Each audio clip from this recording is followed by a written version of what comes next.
Pimpinan Pesantren Modern Al-Manar Tengku Ikram M. Amin melantik sejumlah pengurus Ikatan Famili Al-Manar (IFA) untuk periode 2016-2018.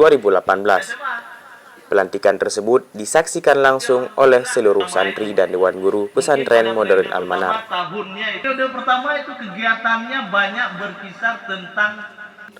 Dalam sambutannya, Ikram M. Amin mengingatkan para pengurus agar bekerja dengan ikhlas, karena organisasi tersebut bertujuan untuk membina ukhuwah antar alumni.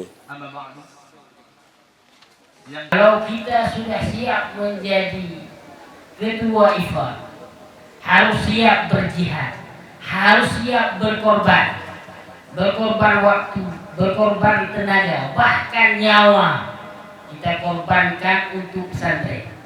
Lagi Maha Penyayang. Firman Saputra, Ketua Umum IFA terpilih, mengajak para pengurus untuk sama-sama bergerak memajukan pesantren melalui organisasi tersebut. Saya, selaku Ketua IFA terpilih, jujur, saya mengatakan bahwasanya hari ini musibah terbesar datang dalam hidup saya.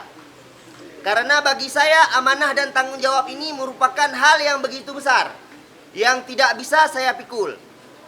Tapi insya Allah, dengan doa, dengan restu, dengan bantuan dari kawan-kawan pengurus IFA, periode 2016-2018, saya dan teman-teman bisa menjalankan roda organisasi ini ke depan agar lebih baik nantinya.